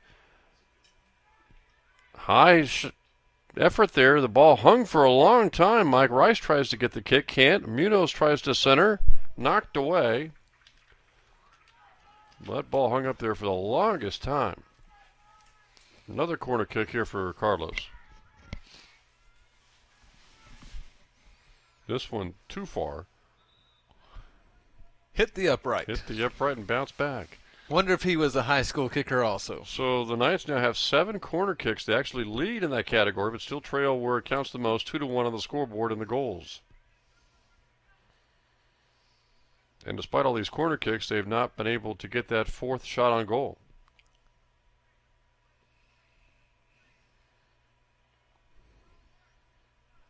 And more importantly, Mike, for Marymount's purposes, the clock is closing in on the 6.5-minute mark here. Oh, the clock's really their ally right now.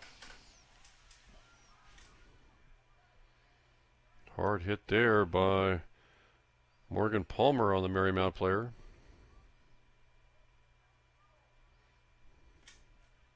Again, just watching, see how many seconds go by since the ball went out of bounds before they put it in play. We're approaching 15 right now.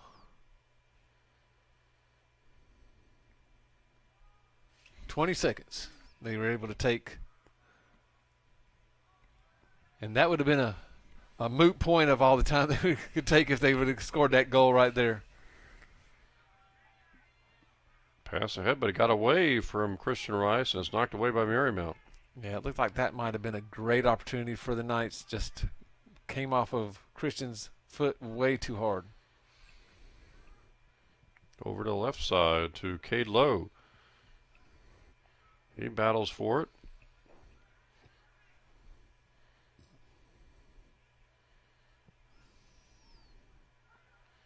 Not sure Marymount really wants to possess the ball as much as making sure they get it on the other side of the field. Here is Rice, right side. Nice slide tackle, though, by the Saints to knock that ball away. Oh, and able to keep it in bounds, too. That's impressive.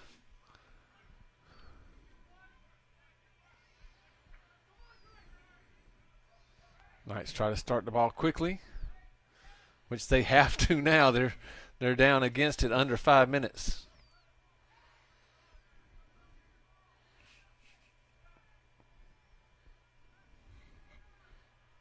And now, Mike, under the 5-minute mark, you wonder, is there maybe a chance for one or two more opportunities scoring-wise for the Knights before the clock runs out here? Well, you hope you have multiple opportunities to score. It's not just the opportunity to score, though. It's can you execute well enough to get that second score. Daniel Nelson going to check into the game, it looks like.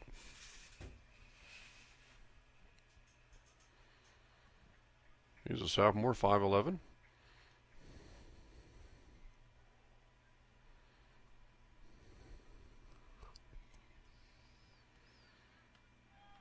Now again, the reminder, the women won the first game today, women's soccer, 4-1 over Marymount. Southern Virginia getting the victory. 4th win of the season. Here, Marymount jumped out on top 1-0. Southern Virginia tied it. Marymount scored. Now 2-1 Marymount. Saints on top. And in volleyball action, the Knights lost to Marymount 3-1. And Mike and Ard will have women's volleyball coming up Saturday, 1 o'clock. And don't forget, men will have their final home soccer game against Salisbury next Monday, 4 o'clock. Yeah, so if the Knights can't come back to tie this one or take the lead, they have at least one more chance to get that first home win of the season. Although against a very good opponent on Monday. Very good.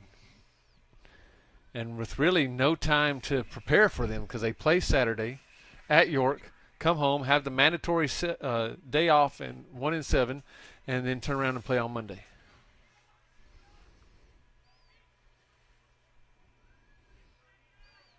Knights have the one road victory this season. And needless to say, they'd like to pick up one or two more down the stretch, Mike. And they'll have those road opportunities, as you mentioned, coming up on Saturday at York. Knights just can't seem to gain possession. Munoz is able to take it away, no whistle, and now the Knights will try to start back the other way with just about 2.5 minutes left. Well, we saw in the first game where Marymount scored with 2 seconds left to go in the half. So it can be done. Knights have plenty of time, theoretically, to get that second goal. Big collision. Fouchonnet hits the turf again. And he looks like he might be banged up a little bit again, although he's able to get off the turf under his own power. He has really been hurting throughout the evening, and we've got a yellow card.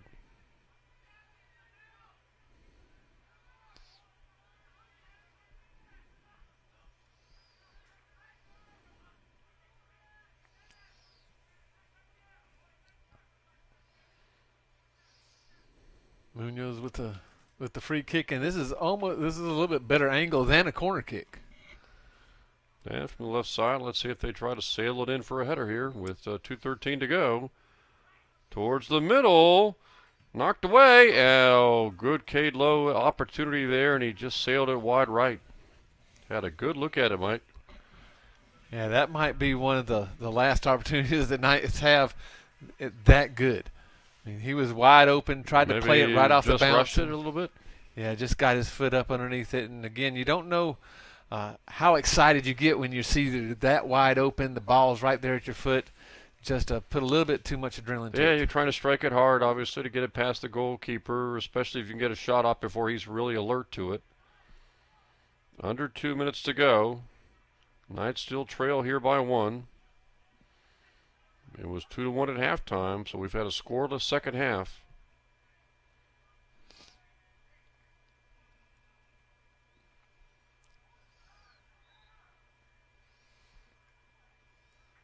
Oh, it's going to be a foul on Marymount. Calling him for hooking. Fouchonnet motioning to his teammates to get downfield in a hurry. Yeah, and they're sending everybody down. They're going to have Keenan Carroll take this free kick from the midfield. With 1:20 to go in the game. Everybody on the offensive end. Oh, a reverse header. Oh, almost a great shot by the goal by the Knights, but the goalkeeper right there to make the save there, Mike. You don't see too many of those. No, not at all. And again, the panic mode that the Knights have had for the last 5 minutes, this is how they should play the whole game.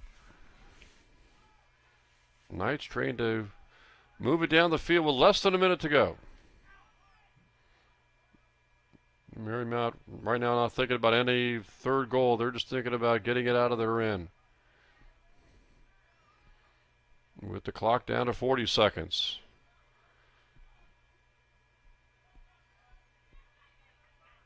You can see Marymount right now, Mike, is just thinking about getting it down out of their defensive end. Knights trying to push it here in a hurry. Greg Allen had a look for momentarily, then is pushed with 20 seconds to go. Clock's running too, Mike. No whistle. Yep. And watch, they're going to take at least 10 seconds off this clock, maybe 15. And that might just be the ball game right here and now. There was no whistle.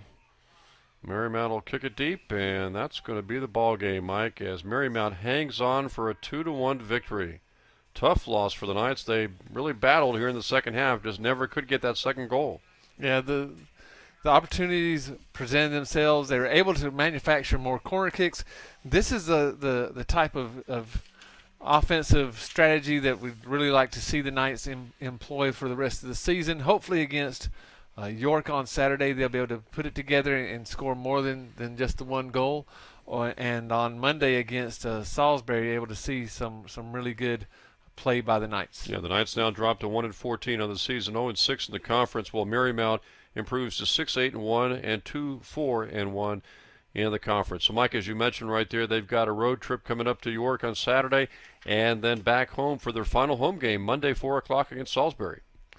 Yeah, hopefully again, Knights need to get some offensive continuity going. We'd like to see them at least get that first home win on Monday, if not coming in after winning at York and maybe going for a 2-game winning streak. So again, that's going to wrap things up here from the fields at Southern Virginia University. To recap once again, in game one of this doubleheader in women's soccer, it was Southern Virginia beating Marymount tonight 4-1, and in men's soccer in the nightcap of this doubleheader, it was Marymount coming back to win the men's soccer matchup over Southern Virginia by a final score of 2-1. That'll finish things off here from Southern Virginia University. For Mike Harmon and all the crew, I'm Jim Bresnahan. Thanks for again joining us tonight.